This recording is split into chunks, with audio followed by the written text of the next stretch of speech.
Thanks for me in. Okay. Yeah.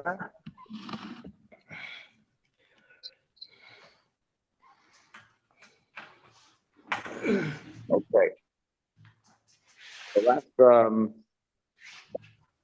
last week we're almost towards the end of Reish Ayin Vav, but we a little more. We have a little more to go. So also just to remind you, we were thinking about the topic of a light or a candle that was lit by a non-Jew. Can you give me a little bit of water, please? Thank you. That's lit by a non-Jew and on Shabbos, and what's our relationship to that? Now, I want to back up though, because last week, I don't know if Richie is here right now, but he had asked the question about a hotel. And what's the situation if you're in a hotel and it's Shabbos and you go to the lobby of the hotel and there's many hotels, there's a coffee and you can, help yourself at any time of the day. The question is, can you come down on Shabbos morning and partake of such a vat of coffee, assuming it was not made in a Shabbos friendly way.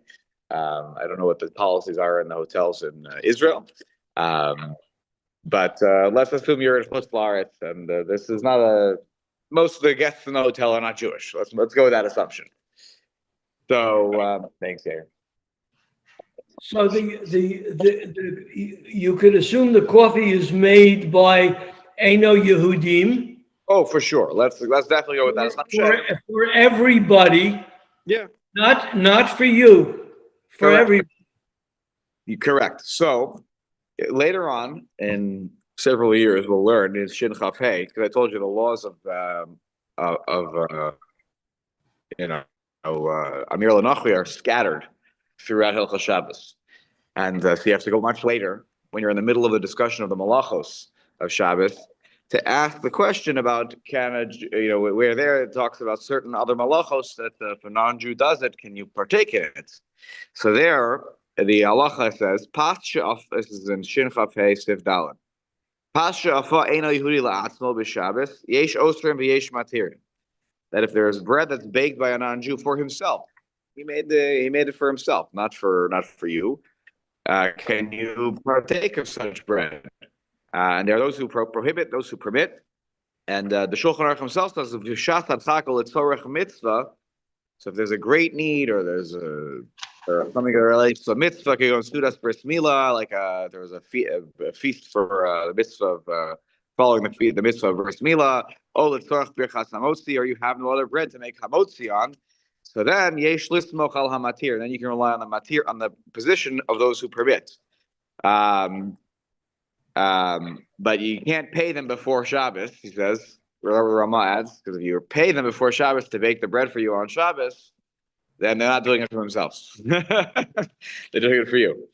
Now, here the Mishnah over there, the Mishnah Berurah says, because there are different opinions here, that the Mishnah Berurah says that why might you think that it should be prohibited? Oh, this is to your question, Richard. I was speaking to the hotel coffee question. Okay, so the Shulchan Aruch talks about in the case of bread baked on Shabbos for oneself. Some say it's okay, some say it's not okay. So the reason you might say it's not okay, one of the reasons given by the Mishnah Berurah, he does give two. I'll share the second one, is because Shema Yomar Le'eno Yehudi Levashel. Because you might end up coming to tell the non-Jew to cook for you. You will. There's a fear of that. Interestingly, the Mishnah Berurah over there starts citing our case. So it's very, very fitting that you brought up the question about food. But even though when it comes to a non-Jew who lights the candle, if he lights it for himself, we say that that's okay to use that light. We don't make a gzeira there. Kamosha cost of siman reish ayin vav, our siman that we're studying right now. But when it comes to eating, when it comes to food, the lahut beyoser, where it's like more, I want that more. I'm more driven by eating than necessarily the usage of light. Then in that case, I lost my spot. Oh, Bios Gazrin on Tfei. Then there's more reason to make a Gzera. And therefore, the case of the coffee pot, even though it's done for themselves, or we'll say for the majority non-Jews who are in, we're going to talk about this also today, about what if something is done for majority non-Jews in the room. So let's assume that the majority of the guests in the hotel are not Jewish. Even though it was made for them, according to this approach, it will be prohibited to partake of the coffee that is made on Shabbos morning. There is a yesh matirin on this one as well, because they'll say, no, it's there's no differentiation, no reason to make an extra gzera. It's not really muktzah or nolad or whatever, which is the other reason that's given, and that allows it. But again, the psak halacha is only if there's a great need, right? So in the case of the bread, if you don't have any other bread, and that's what you need to use to make hamotzi, such a bread could be used. But it's not something you should be partaking of unless there's a great need. Some people think that coffee is a great need. I guess, right? I am not a coffee drinker, so maybe I'm not able to fully understand. But I would assume that one can go without coffee for a day. Maybe I'm wrong. Question without milk. With or without milk? Where's the milk? I'll just make it, John. Yeah. So the question. So that's. But putting that aside, and I think we would tell somebody in that situation to not partake of that coffee. But we will get when we get to Shin Chaf Hey years from now. We'll talk about it more. But yes, you have a follow-up question on that one, Richie? This is the Shulchan Aruch. If you go to Shin Chaf Hey, it's like, much later on. And I told you, as I said before you came in, a lot of the laws of Amir Lanoch are scattered throughout Hilchot Shabbat. It's a funny thing. There's a reason for it, because everything you see is happening al Seder, the day. Right now we're at nighttime on Shabbos, and where we are in Reish Ayin Vav, that's why we're talking about lights. Because when we're using lights are used most often at the nighttime. And then the question comes up: can I use the lights that are put on by what were turned on or that were lit by a non-Jew? So, and that's why in a few simanim we're going to go to sleep, but we're not quite there yet. Exactly for food. Talking about the light and deferring it from the light, then we're not supposed to get it. Not supposed to. Sorry. Is discussing the light In our situation, and later he talks about the food. Oh, he does. That was the case about the bread that I was just quoting. That's later in Shulchan Aruch. The bread is. Yeah, that's in that. In general, the guy shows him a lot of Yeah. the Yeah. Shabbos. Yeah. No, it's only by achila. That's why it's separate here. At least that there's more of a reason to make it there. So again, some still permit that. We're going to learn today. This is exactly going to be our topic when we get to Siv Beis, when there's a group of Jews and non-Jews who are sitting together, and it depends who's the majority. And then when the malacha is done, like lighting a candle, is it being lit for? Who's it being lit for? If there's a whole group, and that'll be our discussion in just a few minutes. Yeah, Simeon, go ahead. Yes, Rav, I have two things. First of all, commensurate with the previous halachot about Amira Li'akum that we learned, I cannot understand any reason why a Jew cannot partake in that cup of coffee.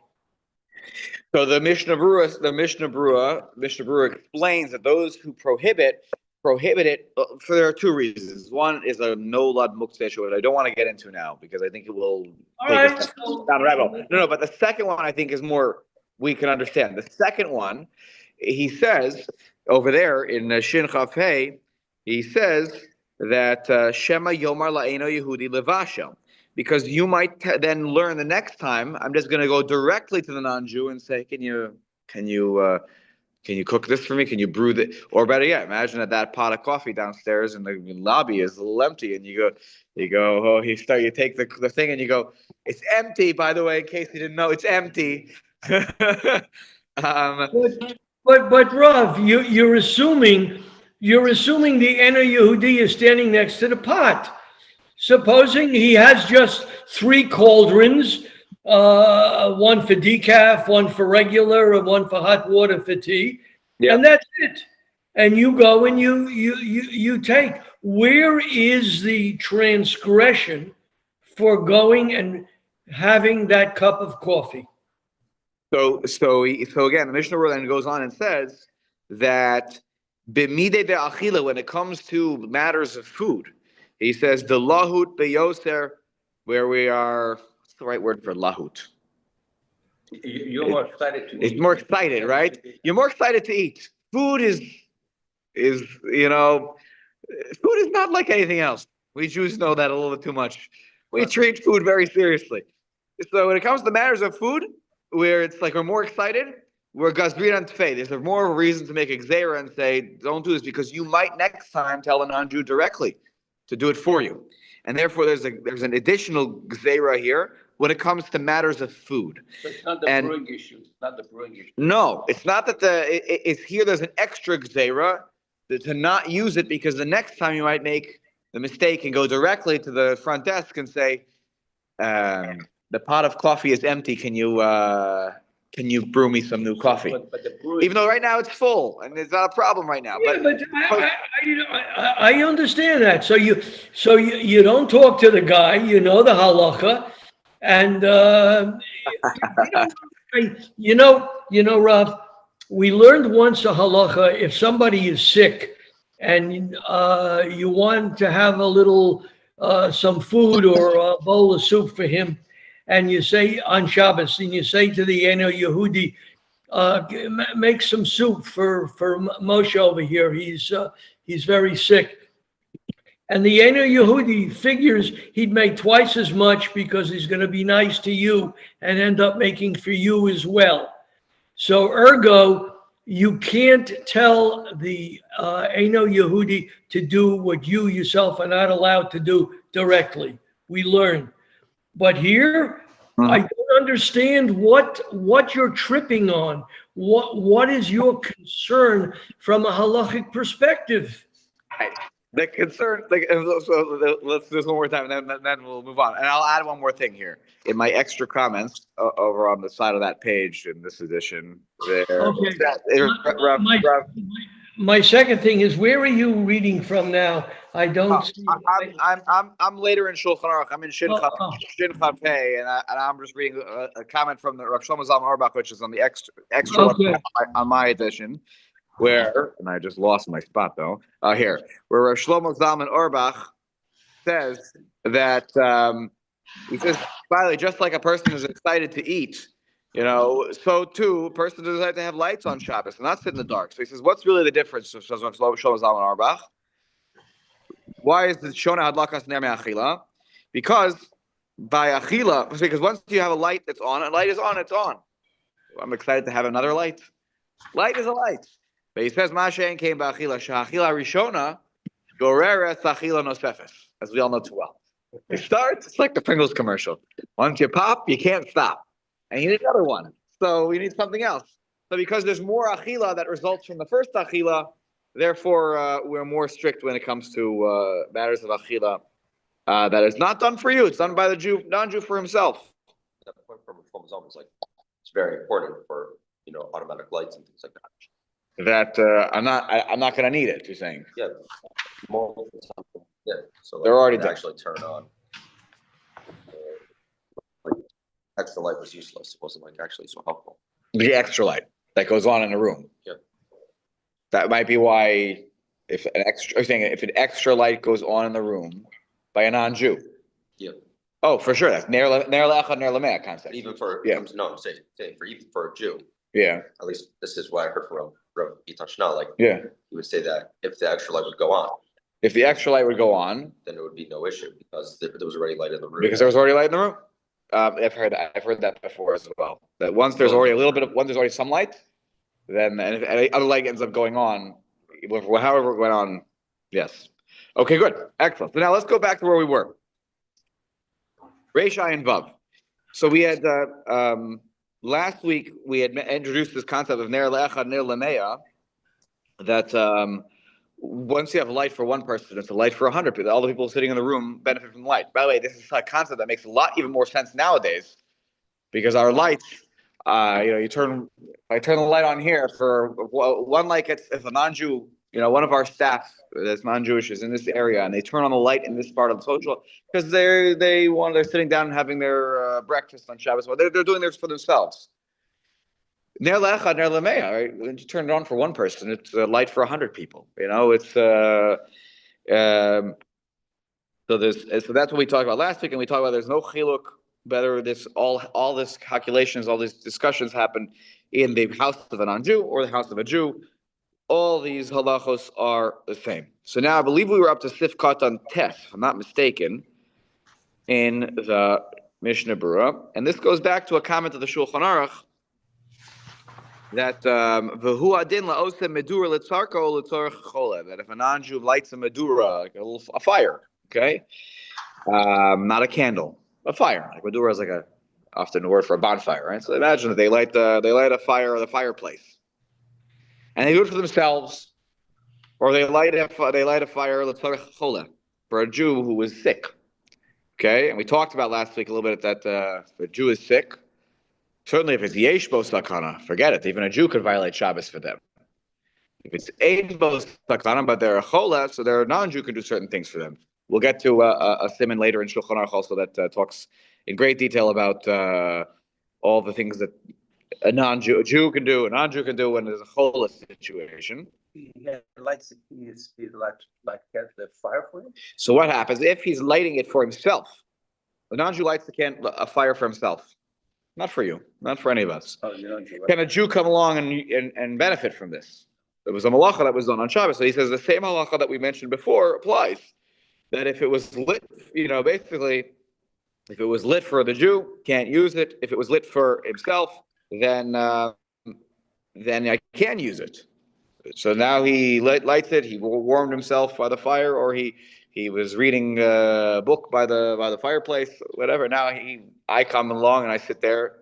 Whatever I could do by the candle situation, when it's lit for himself, I can do in this situation too. And again, the tzorach chola really is very similar because I wasn't here last week, but I says even if it's not lit for yourself, for him. Where are we? Sorry. Oh, the beginning. I feel Yeah, I mean, if it was lit for me, I'm a Jew, and then you come along afterwards. So the non-Jew didn't light it for you. So why should you have to suffer that you can't benefit from it? The answer is because the light was lit for a Jew, and no Jew can benefit from that. So Gezerah. Okay, that's the Gezerah. We don't want you to start it's the bottom line. Like no Jew can benefit from something that was done, a halacha that was done for a Jew. That's it. That's the bottom line. You or me. Okay. So now we're back to that. So let's go down to Sifkat on Tes. Litzarko. Okay. That it was done. He did it for himself. The non-Jew. This fire.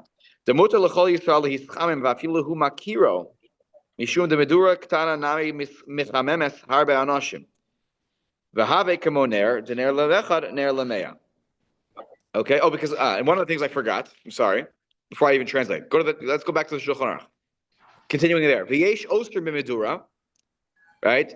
There are those who will prohibit in the case of medura. So the first opinion obviously is that there's a yesh matirin. There are those who permit it, and it sounds like most of the people permit it. And there's the yesh ostrim that by the medura, by the fire. Mishum de gazrin and because why? Maybe this is there because maybe they will add because of him, because of the Jew. They'll add more fuel to the fire, get a bigger fire. So now let's understand the Mishnah Berurah, who said that it's according to the first approach, it's mutter for all Jews to warm up by this fire, even if that non-Jew vafiluhu makiro, even if he knows him. Meaning, because if he knows him, what's the fear? If I, as the Jew, come forward, I'm doing this thing with my hand, I'm because this non-Jew is my neighbor. We're friendly. I'll throw in another piece of wood for him, make it a bigger fire. No, we're not worried that that's going to happen, according to the first approach here. Even though he knows me, because if he knows me, there's this factor of like, I want to help you out. The non-Jew, I want to help you out. But we're not worried about that. Why? Because even if it's a small gemedura, it's a small fire, it still can warm up many people. So that's a very far-fetched idea that he's going to add more fuel to the fire. because even a small fire can help. You can get close and everyone can warm up, near that fire. But the habe kamoner, it's like an air. Where we say ner le'echad, ner le'mea. You have a strong candle that can give 100 people the opportunity to read by it and to see in the room. Okay? Oh, sorry, excuse me, I skipped the line. V'hayesh ostrim, those who prohibit they explain to be medura gazrina shema yarbe. No, by a medura we make a decree that perhaps the non-Jew will increase the fire for you. He'll throw an extra piece of wood in there. V'lo dami laner. Not like the candle mishum de lefi ribu yanashim shemisuv me'etzel medura, because according to the number, the increasing number of people who are relaxing or sitting around the fire, they need to increase and to grow the fire. So they take the approach: no, any extra people is grounds and reason to think that there may be the non-Jew might, without you asking. Again, forget asking. Asking for sure is a problem. The question is if they just do it on their own. I can't benefit if they do it on their own for me. So we're worried that they will add to the fire, and even if they don't, I still can't benefit from it. I can't go over there because that's the fear. They might increase the flame for me. If the non-Jew turns on a tanur as an oven for his own needs, so everyone agrees. Forget the Madura now. Now we're talking about turning on an oven, like a furnace. Okay? Everyone agrees that a Jew is permitted to go to the Beis HaChoref. What's the Beis HaChoref? What's the Beis HaChoref? That's a cold house, I guess. It's An unheated house. Right. More enclosed. It's a more enclosed space where you warm up. You go to warm up, right? Right? Am I on that wrong? Yeah. Okay. Good. That's right. Good. I want to make sure. Double check here. So you're allowed to go to the Beit HaChoref to warm up. Okay. It's cold in the winter, and the chimum le'echad, chimum le'mea. Heat for one is heat for all. Okay. And that way, in our situation of today, our furnaces, our heaters that we have, when the heat goes on in the house, it goes on in the whole house, right? And just because. This one wanted to benefit. The non-Jew wanted to benefit over here. He said, "I'm freezing." I don't see the difference between the two. Why? What's the difference? Because if I turn once the furnace goes on, now a Jew walks into the room, another Jew walks into the room. I don't need to change the furnace. The furnace is on. When it comes to the flame of imagine the fireplace, I want more. I need to get bigger flames so that everyone can really benefit. You can benefit. Here, once the furnace goes on, the furnace goes on. It's on. There's no, as he says here, chimum le'echad, chimum le'mea. Okay, v'habi kamoner dishari, which is permissible. And this is, yes. Yes. The way furnaces work is while they are turned on, you have to feed it wood to keep it warm. So Like a Madura, no? right, but I'm saying that's how the old school furnaces. Yeah. Old school furnaces have this like closed oven type of appearance where you have to put wood in over time to sort of keep it warm. So Right. I would think it is like But the Madura, It doesn't do it for you. No, He does it for himself. I get- Right. Here, we might and there the heat in that house in the Beis HaChoref, it's sort of, I was equally distributed, right? It warms the house up. So when a person comes in, you don't need to put more wood. You need to put more wood in to continue the process, as opposed to a Madura, which can be smaller or bigger, in sort of in short order. If I'm trying to stand around the Madura, more wood, at least according to some. The first opinion said no differentiation. You're gonna be fine. But said, there you might the non-Jew might add for you. Here he's not going to add until the fuel is low enough that he needs to add for himself, because the heat will stop.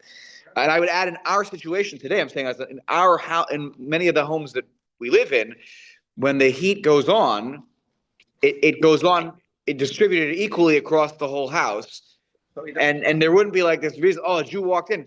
let me raise it 1 degree because now there's an extra person in the house. I don't need to raise it an extra degree. Yeah, 100%.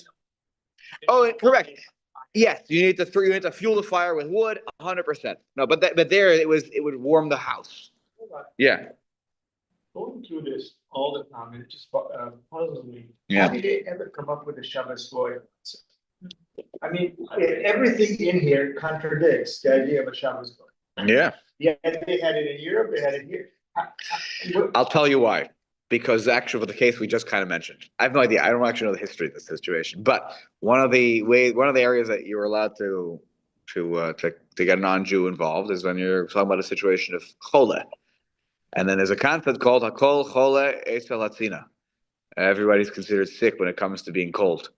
So you can imagine in Europe, in the winter time, if I don't have a fire going to warm the house, I need my Shabbos goy to light it because we're all cholim. Because it's actually, I'm not saying this in jest, by the way. If you imagine at the house at night, I remember once in our house when we were living on Waverly Road, the heat went out. It was a weeknight. It wasn't a Shabbos. The heat went out, and I got a couple of space heaters from people around the neighborhood. Which kept knocking the power out, which was even worse. So I ended up by the only one, and I think that I don't remember how old you were. Someone was in the crib. I don't remember who it was now. Someone was in the crib. It wasn't you. It was. I actually think that one of you was in the crib. One of you was in the other room. So we used to have only 2 of you guys. No, you were sleeping when this happened. Yeah. I remember very clearly. The power went totally out, and there was no. You were too little to remember this. Sorry, I love you, but you were too little. So I remember at night it got very cold. It was February, and the power went out. It was just one night, and then the next day, Andre, came and they brought this guy, whatever, and the whole situation was fixed. But it was so cold at night, and that was with our houses that hold in heat pretty well. And I gotta imagine that when we're talking about these, houses that were that were maybe built 200-300 years ago, they're not as good at insulating heat. So it really is a concern, and that's I think where a lot of times the non-Jews got involved. And then it progressed to other things. Maybe I have no idea. I will just plead my ignorance on how it became so widespread. Correct. Also, when there comes to the mitzvah of the rabbin, which we're going to get to in the sim, and there's a leniency, and that's why I have cautioned everybody that you shouldn't learn from what happens in shul. Which is hard to caution people about that. Yeah. Last week, right? Yeah. Which is, that's why I've heard a lot of people say it's like, is it too you? Like, do you want to turn the light like we do like they're sort of really it comes to this, right? We'll talk more about the remiza. I think that's the attempt there, but at the end of the day, if you are hinting, it's not so posh that hinting is as mutter as it This is feels. actually to the No. The thing. that everybody's sitting. So as a Jew, you're Friday night, you're allowed to sit there. Because In such a room? The fire is not done for you. Yeah. Okay. According to the Yesh Ostrom, you can't, but according to everyone else, you can. No, but it's not doing it for you. It's doing it for the public. Oh, so This is the warm house. fifth base. We're gonna get to that in fifth base. We're gonna get to that today. We're Isn't gonna get that to that. referred to the warm house here that he's talking about? Here he's the base Chorif. So isn't that better Chorif? Consider better Chorif? Yeah, I don't know, but it was Because it's a public domain. It's the not. base Chorif public though. Was it public in the Gemara over there? Yeah. I mean, it was different. It was the Beit Built- Knesset that they would build for the winter for the summer. Right. So Yeah. it's a little bit, It was. it's like, I guess the upcoming. Yeah, okay, it's like fifth base. So we're gonna see. Yeah, so we're gonna add to the information here to make that calculation. Take a look at Sifkat on Yud. Oh, Simeon, go ahead. Sorry. Rav, it seems to me that we touched on this at some point in an earlier year.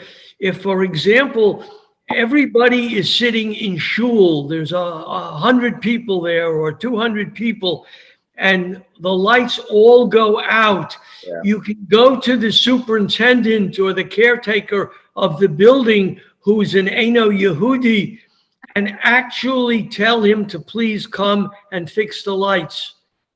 So I think we're going to get to it in this simon where it talks about there's it's like the sheet of the Baal HaItur that you just need. I think it's the Baal HaItur that the Rama quotes it. It's when there's this simon or maybe it's the next simon, but it's coming up about when there's a great need. That's a mitzvah to Rabim, okay, like the Eruv. One of the wires of the Eruv gets knocked down or something like that. So you're allowed to tell a non-Jew on Shabbos to be metakein that Eruv, which you're never allowed to usually say to do tikkun on such a thing.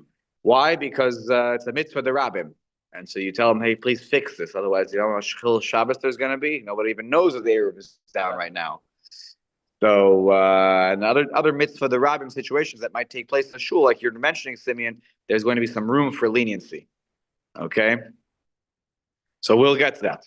Very good. Okay. Now look at Sivkat on Yod, Bishvilo. This is the Yesh Osu. It says because maybe the non-Jew will add because of him. V'im hiyaduahu she'eno makiro shari lechuli alma. Now, if it's known that he doesn't know him, this non-Jew has no idea who I am. He's not going to just do a random nice thing for me and, whatever. It's only if I know him. Maybe throw some extra wood on the fire, then everybody.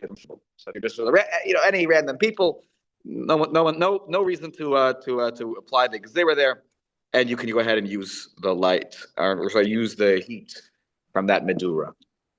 Take a look now at actually there's something I wanted to read here. Ooh, yeah, okay. I'm sorry, you don't have this in front of you. The Aruch HaShulchan here, he reviews. Oh no, sorry, this is the next halach. Sorry, we're gonna get to it. The Aruch HaShulchan has story time. He's gonna tell a story. We're gonna hear about Yalduti. He says when I was a kid. He actually tells the story when he was a kid. Fascinating. So it's always fun to get a story about their personal lives. So we'll get to that in Sif Beit. Let's take a look at the Ramah here, though. I had to turn the page in my edition. The Ramah at the end of Sif Aleph says Mihu, and this is a very relevant and practical situation. I have been there with our staff sometimes. I'll be like, I've been in the library looking for a book on Shabbos. The lights weren't on, and I'm like squinting and trying to use the light from the hallway to find the book, the sefer that I need. And one of the staff will walk by and not know any better, and they'll be like, "Oh, here," and they turn it on. I don't want you to turn the light on for me. What do you do now? I can't use the light. Right? Nonetheless, if a non-Jew does this, he turns on the lights. You told him no, or you didn't even see it coming. Your back was you were looking at the books, and they flip the light on before you have a chance. No, Rav, midato. Who's das? The Eino Yehudi's das? Without any the non-Jew. So the Mishnah Berurah clarifies this since you brought it up. Let's skip to Yud Gimel and then we'll come back. So in Yud Gimel, he says, "Hainu shalot tzivo Yisrael," meaning the Jew didn't command him to do it. Af al pisha osa ha'eno Yehudi bishvilo. Even though the non-Jew did it for the Jew, though. Meaning the non-Jew didn't do it for himself. He did it for the Jew, but I just didn't tell him to do it. But again, we told you, all right, the Shulchan Aruch told you, still can't benefit from that, right? That's the tricky part here, sometimes that we're not always familiar with. So here, the halacha is we're not going to be matriach because he turned it on. I didn't even tell him to do it, and now I have to leave the house. So no, we're not going to make you have to leave. Even though I'm being forced to benefit. I was going to try to make this work without the light, and now you're forcing me to benefit from the light. What should I try to do, though? I should try not to benefit from this in a way that I wouldn't have been able to do before. So if I had a little bit of sometimes in my example a moment ago, I was in the library trying to get a book. I'm struggling, okay? So as long as I would have been able to find it through my struggle, then it's okay that now there's this light on. Less ideal. It really shouldn't have happened, and then we're going to see in a moment that if I see it's about to happen, I actually have to say, please don't, right? But if it happened, it happened. Only if it was something that where I wasn't able to get the heat from before, then to get the heat now, not so clear. But if I gave him a command from the beginning, then you're out, right? You no benefiting, right? Even if I told him ahead of time, can you make sure to turn the light on? If I'm ever struggling for the lights, you'll turn it on for me, right? You're out. Okay. All right. Let's go back now upstairs. Sorry. Let's go back to Yud Aleph now. Yeah, Jeffrey, go ahead. Last week about, obviously, if a child sort of does it, right, that is complete. Oh, if you tell your child to do it, that's worse than telling a non-Jew to do it. Yeah. Yeah, of course. It's incredible on number 15. Yeah. I think it's worthwhile to sort of say this out loud. It says that Where's if number a 15? child, a parent shows right? Your kid does it for themselves, right? They don't know any better, right? Ashafilu b'makiro.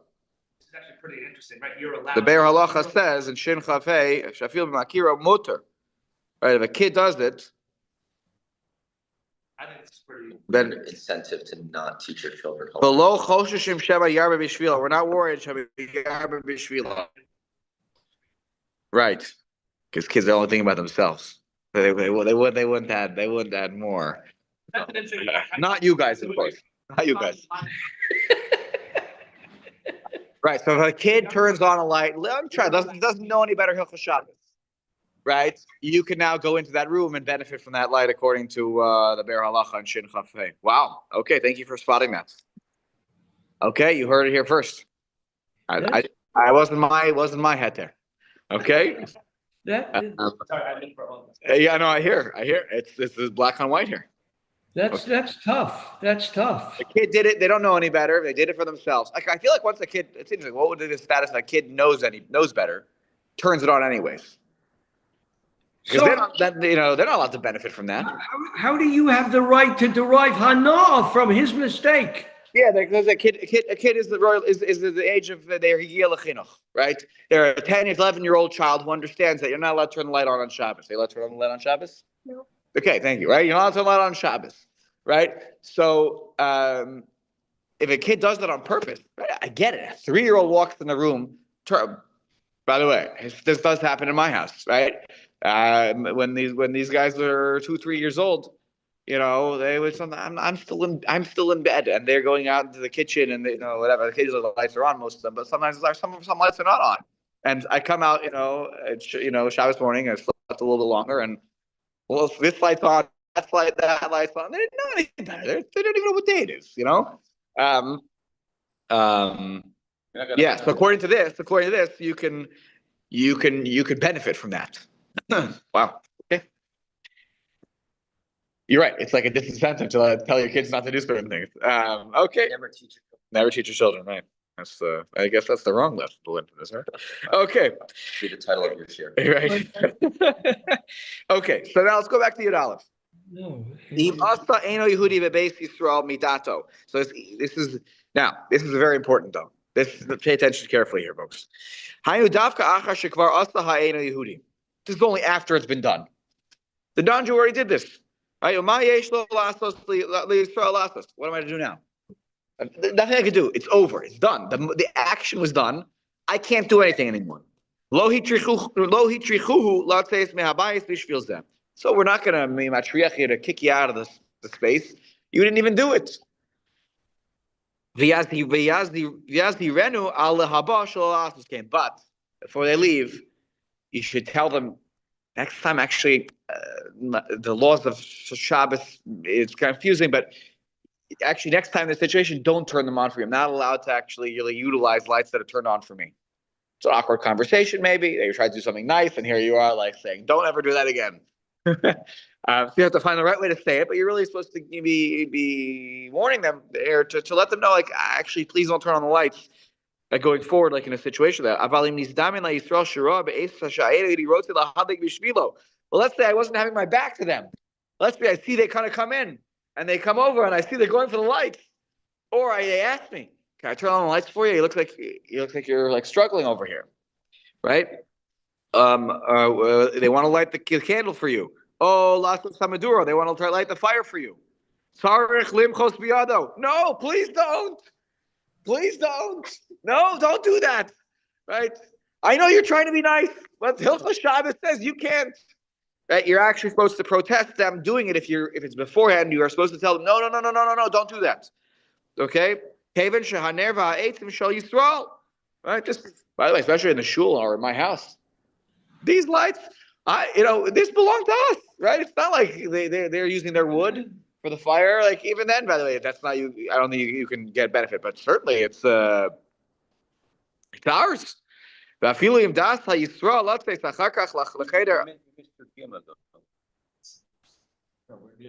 you're right. I skipped a line. Sorry, that's why I didn't make sense before. Okay, or it didn't make the part didn't make sense. And even if you're in the non-Jew's house, but it's his wood, it's on his dime. Nonetheless, you have to protest because at the end of the day, melacha is being done for me. And I know this is a hard thing because again, the Shabbos Goy concept is confusing us, right? Right? But the idea is that I am not allowed to have a melacha that's done for me that I benefit from. Even in a non-Jew. Even if it's a non-Jew's house. And so that's why I have to protest and say, no, please don't do that. And even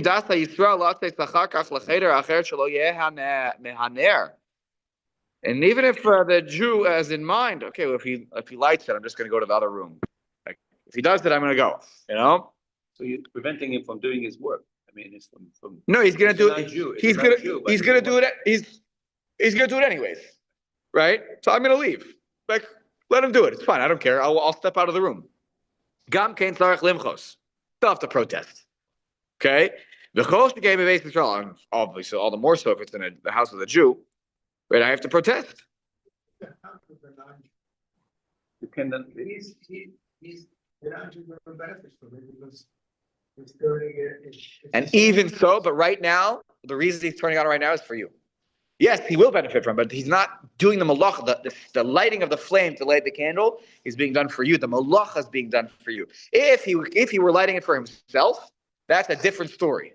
But he's the reason it's being lit right this second is for you. He might light it 10 minutes later when he wants to go to that room. But because you need it right now, he's lighting it now. And the malach is being done for you. That's the problem to benefit from that. I know, I hear you. Because the non-Jew certainly will benefit if it's his house. There'll be more lights on, there'll be this. But because of right now you need it, and he's lighting it for you, that's the problem. So he says here. So Rav. Yeah. Rav, you are saying, or the Mishnah Berurah is saying that irrespective of you being over on the prohibition of hinting or of demonstrating a need for that light to go on, you still may benefit from the Eino Yehudi actually turning it on. You're saying he can benefit. The Ramah says that even if the non-Jew turned it on, and I didn't see it coming, right? My back was to the door. He comes in, he flips the lights on for me. I can benefit from that after the fact. Beforehand, though, if I see it coming, right? I have to say, please don't do that. Don't do that. Right? I say it nicely, however you want to say it, but you make it clear to them, like, I don't want this light to go on. So what about the Easter before, when, let's say, somebody in the house is sick, and you tell the Eino Yehudi, make a bowl of soup for Moshe over there to feel better, and then he comes around and makes 2 bowls of soup and one for you on his own. You're not allowed to have it. Oh, you can't benefit from it. Very good. Simeon's been learning ahead in the Shulchan Aruch. That's when he's money from now. That if a non-Jew cooks for a chola, that a Jew who is a chola does something, whatever, you're not allowed, if I'm not mistaken, I think the halacha is that you're not allowed to, that someone else is not allowed to eat the extra because that may lead to a situation of sort of Shema Yarbe Bishvilo, that they meant, I can't remember the halacha offhand fully. I don't know if you recall from your learning in yeshiva, but I believe that that's the halacha. Okay. What was that? Can you just repeat that first? Yeah, that like Simeon was saying, what if someone non-Jew cooks for a sick Jew? Okay, and then the question is, I think it's even if it's But he didn't do it. can another person now eat?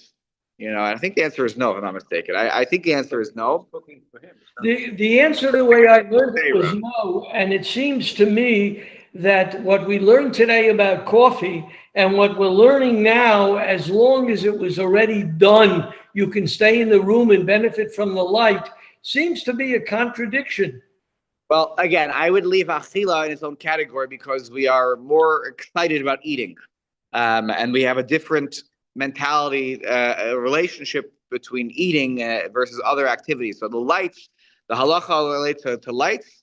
Let's leave that on its own, and let's leave the halacha for eating on its own. We will get to the halacha on eating. So 5 years from now, but we'll get there. And when we do, we'll deal with it. But this is for the candles, and just then the eating one, we seem to take a slightly more strict approach unless there's a great need or there is some mitzvah purpose that's being served by it. Now let's take a look here. Let's finish up this mission of Berurah because it's a very important point he's about to make here. Well, so let's say I tell the non-Jew, don't do it, and then he does it anyways. Right? Look at this. And by the way, if they meant well, you know, maybe they just didn't get the point. I need to speak more forcefully. But the non-Jew does it anyways, against your will. I say, don't do it. Don't turn on the lights. Don't turn on the fire. Okay? You're obligated to drive them out of your house.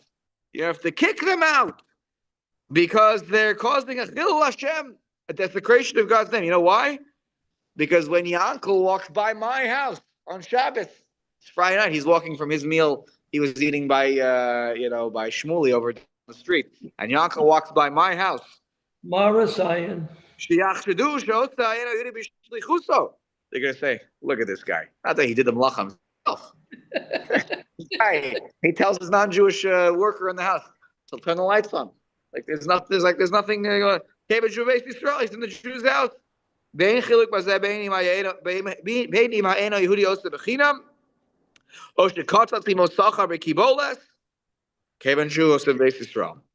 no differentiation here. The Jew non-Jew did it on his own free will, on his own accord. Bechinam, he doesn't get paid for this. Or he has a kabbalah, he's my worker. It's not like he's getting paid. His job is to be to make sure the lights in the house are always on. And I told him, don't turn it on. He's like, sorry, man. In the contract we signed, you said always turn it on. So I got to turn it on. So if he's that kind of person, or he's stubborn, you got to kick him out of the house, and because he's causing chil Hashem. Yeah, because my neighbors are going to walk by and they're going to be choshin me that I tell my non-Jewish worker to always do such things, and I'm not going to get an aliyah in shul tomorrow because of this. So so that is what we're supposed to do. So sorry, that really hurts.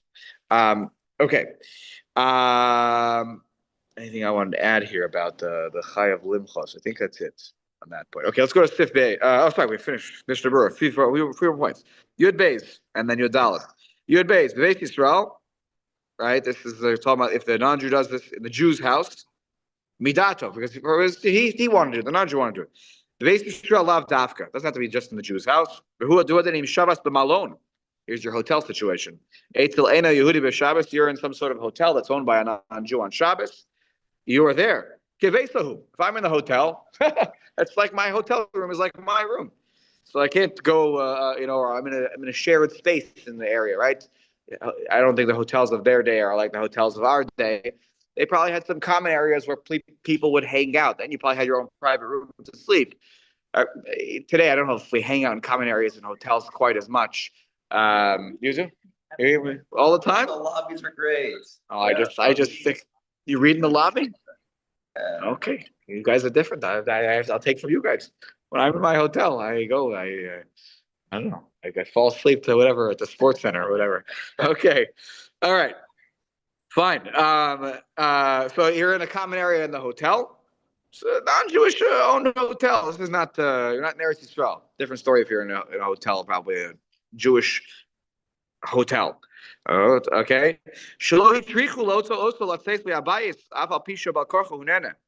The guy, I was sitting in the lobby and I'm reading that. I'm reading, I'm sitting there. It's a darker room, and some worker goes and turns it on. Are you gonna make me leave? I am in the hotel. It's Friday night. I want to sit here. No, we're not gonna make you leave that space, even though you're now benefiting against your will. But you just can't use the lights. Oh, sorry, I already went to the next thing. Sorry. Okay, that was the end of your base. Okay, we don't make you leave. Okay, good. You're Dalit. We did your Gimel already. Okay, here it says Ein Yisrael tzarich latzeis, right? Who adin Ein tzarich lahafoch panav behaner. He turned it on. Do I have to turn my face from the candle? I can't look at it. So he says, no, you don't need to turn your face, turn away from the candle. It's already on. I didn't want it to be on. I didn't, they turned it on without me even getting a chance to say no. So now I'm allowed to benefit. Do I have to turn my face away from it so I don't have to? So I can at least try to not, benefit a little bit. No, that's just midas. Unless you want to do a midas chasidus, a pious, the virtues are the pious ones. Can't cost of a Magen Avraham b'shem Beis Yosef. That's what the Magen Avraham writes in the name of the Beis Yosef. Ubechidushay harashba, and the writings of the Rashba. Mashma shu machmir bazeh. The Rashba thought that you should turn away. You shouldn't face the candle. Right? They should. It's a little less benefit. Okay. I ain't Sham. If you want to look at that more, go find the Chidushay Rashba and find what he writes over there. Okay. Why would you turn away? So in my 29, in my extra comments here, the Shulchan Aruch Harav explains what's this whole thing about turning away. It's my way of symbolically saying I don't want this. I'm turning my back to it. Okay. By the way, many times in protests in general in society, people use the turn your back thing as a way of protesting. So this is actually comes from halacha, that this kind of it makes sense. Like that's the idea. Like I don't want to turn my back towards it. Okay, that's the idea behind this according to Shulchan Aruch Harav. Okay, Sif Beis. This is what I've been waiting to get to. Here we go. Shulchan Aruch Sif Beis in Reishain.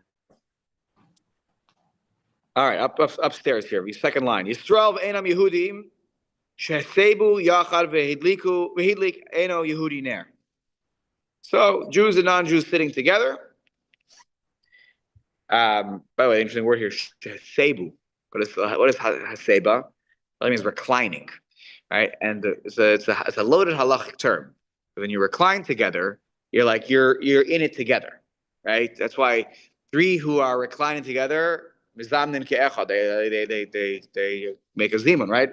So they're together, okay? And what happened? Yeah, exactly. So imrov einam Yehudim mutar lihishtamesh laoro. Right? Then a non-Jew got up and lit a candle in the room. And now, if the majority of the recliners were non-Jews, the majority in this situation were non-Jews. So the Jew is permitted to utilize the light that was lit by the non-Jew. But the imrov Yisrael, majority Jews, minority non-Jew turns on the lights. Oh, afilu mechza, or it's 50-50. You have 10 people sitting there, 5 and 5. Usher. Then it's prohibited to utilize the light. Okay. Now let's take a look here to try to make this hopefully give a little more color and make sense. Let's take a look at Tesvav.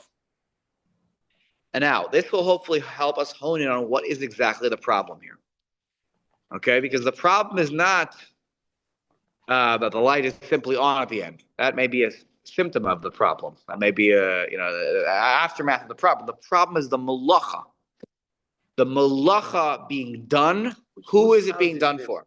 House for non-Jews or Jews? Doesn't matter. Doesn't What's matter. the This is going to be, doesn't matter. They could be sitting in a hotel. They could be in the Jew's house, non-Jew's house.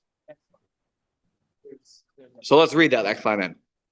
V'im yesh hochacha sheletzorech eino Yehudi madlika kegon she'anu roim shu mishtamesh la'ora af al pi sherov Yisrael muter. If it's clear that it was lit for the need of a non-Jew, right? The guy who lit it himself wanted to use it. He was like trying to read something, and he's like, I can't read this. Lights the candle over here. He goes, let's just stay over here. And he's like, clearly he lit this only for himself because he had to do something in that moment, not for the group.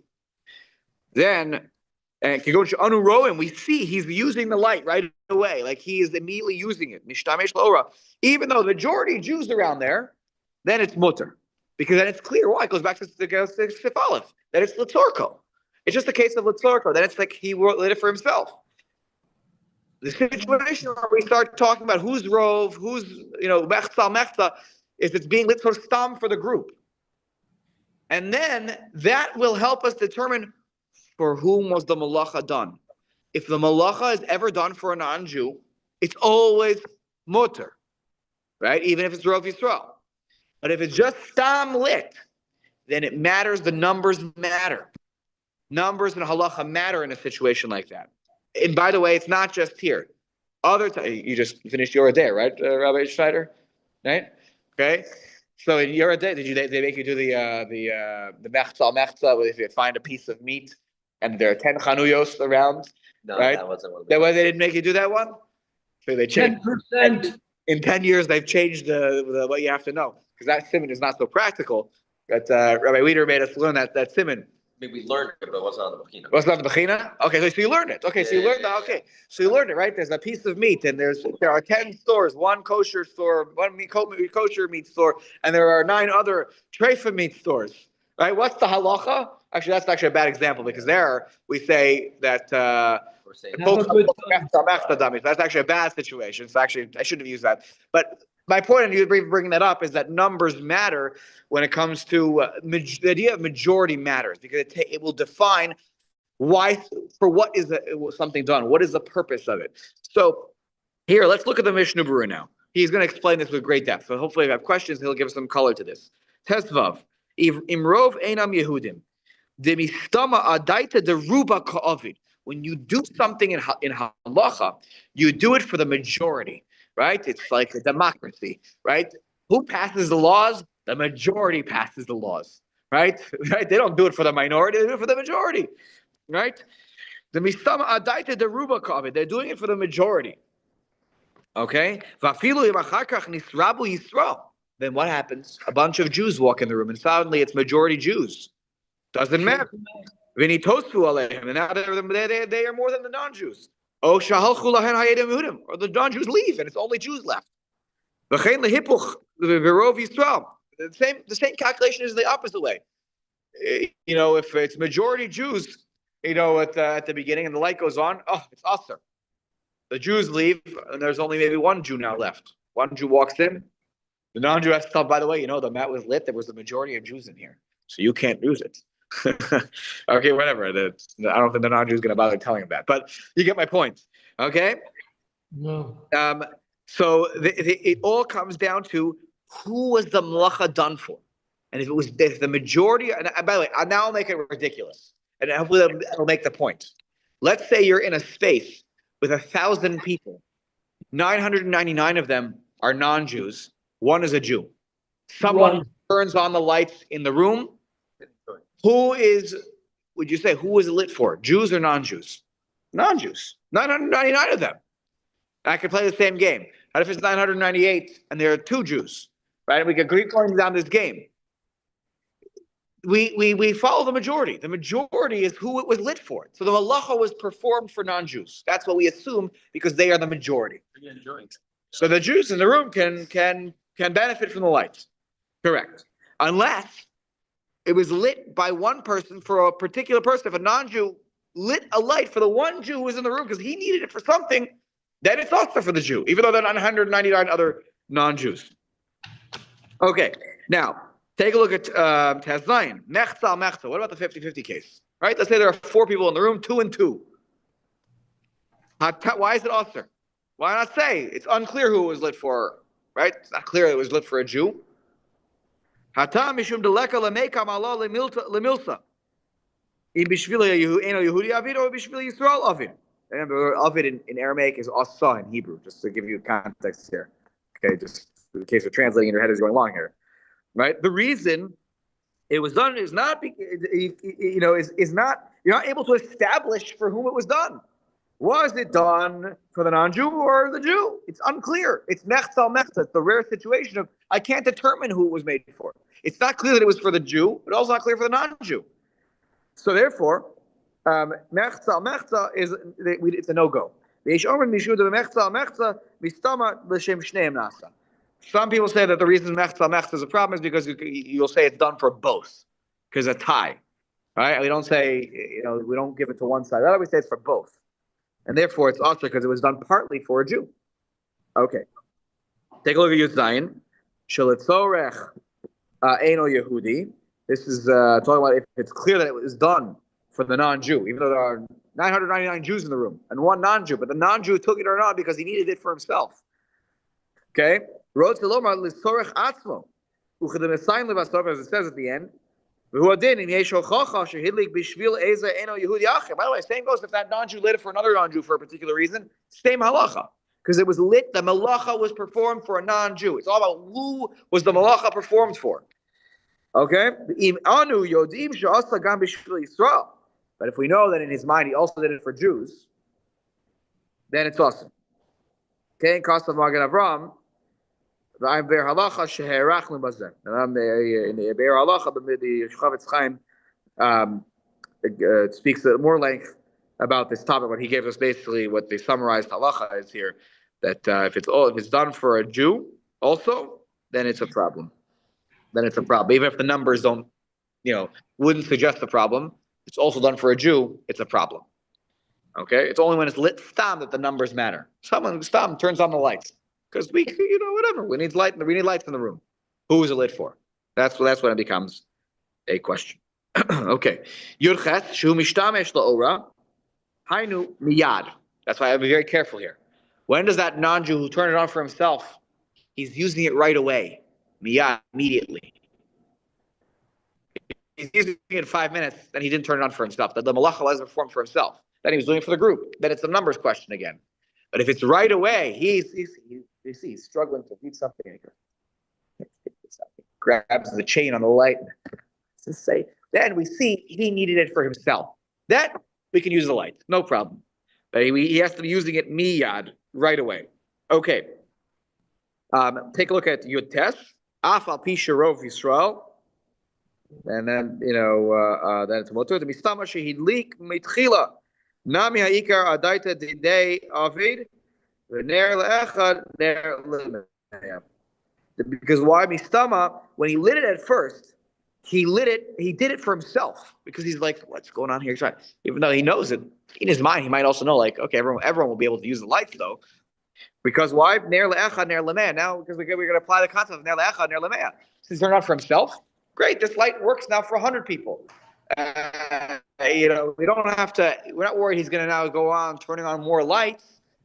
Once you have one light on, everyone will be. Believe me, before there was no lights on, so they're going to be okay now. They're not going to need to. No fear that he's going to turn on more lights for this. Now let's look at your Ramah. The Ramah here says Yesh Omim. The mutar lomar le'eno Yehudi lahadlik loner l'suda Shabbos. There are those that say it's permissible to tell a non-Jew to light for him a candle for the Suda Shabbos.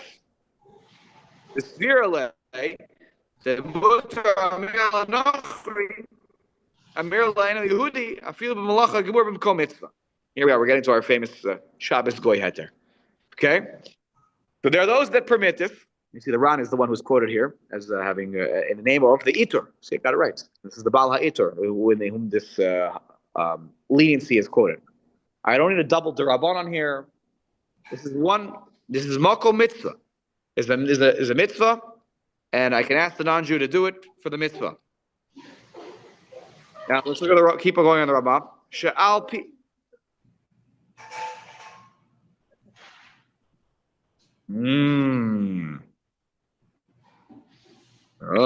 Interesting. Is that a mitzvah that I have to be doing in this moment? You're gonna say, what do you mean, Rabbi Klinger? You always tell us to learn Torah. Shnai Mikra V'Echakar. But it might be a thing of if the mitzvah has done specifically in this room, like it's like something that pertains. Right. It's a good question. I have to get back to you next week. I'll have to do my research like I did on the coffee this week. That's an interesting question. It's an interesting question. I'm gonna think about that. To learn Torah. Okay. I'm gonna file that away. Let's keep going for a second. Rav? 1 second. Let me just finish this comment, and then I'll call on you, Simeon. Let me just finish the middle of the Ramah here. She'al pizeh nohagu rabim lahakel ba'davar letzavos le'eno Yehudi lehadlik neros letzorach seuda. Befrat lesudas chasana o mila ve'ein mocha beyadam. And it's on this Bal Ha'itur comment, Sha'al Pizeh, that many are lenient to tell a non-Jew to light candles with Tzorech Suda, in particular, when it's a Suda wedding, a Suda Chasana, or a Suda Mila. Now you say, Suda Mila? How are you having a Suda Mila at night? Mila is actually not allowed at night. It's a good question. All right, okay, good. So maybe there's a hold off there on this, so we'll talk about that next week. What Mila are you having at night? Okay, or unless you live, or exactly on a daytime that it's very cloudy, it's dark skies like it was yesterday when that storm passed through here. And you shouldn't protest what they're doing. But one should be machmir unless there's a great need. The harov haposkim cholkim al svarazo, because many poskim don't agree with this Bal Ha'itur. Many don't agree with the Bal Ha'itur. And that's why the shul, we'll see next week. I'm going to pause here in a moment, and then I'll take a few comments. That the only time we allow this, practically speaking, is when we have what's called a mitzvah derabim. And also, we're going to talk, actually, he's going to talk about the mitzvah she'ena overeth. That mitzvah doesn't pass, the time doesn't pass. Because you could still do Shnai Mikra V'Chatargum the next morning. Just get up there early, get up early. And they do Shnai Mikra the next morning. But a mitzvah, the Suda at night is a mitzvah overeth. It's a mitzvah that if I don't do it, it will pass. And then I think in this context, yes, it will come up in Chaf Hey. The mitzvah of the tikkun of an Eruv. If an Eruv falls on Shabbos, technically you should stop doing whatever you need, all the carrying. So there we're going to allow, because it's what's called a mitzvah derabim. That's going to be the heter category, and that's why you'll see sometimes in shuls. We're going to talk about some more modern day poskim, their approach on this. We'll talk about it next time. We'll read the story of the Aruch HaShulchan next time from his childhood. He's remembering what they used to do in the wintertime when the nights were long, and the non-Jew would come. They would call the non-Jew, and they would ask him, there was whiskey involved in the situation, yain sraf. So we'll take a look. There's a little story here from the Aruch HaShulchan. The order is very, very obvious. That people are wrong. Well, but the Eruv. Somebody knows that there is something wrong with their root. The question is that for a lot of people, You're right.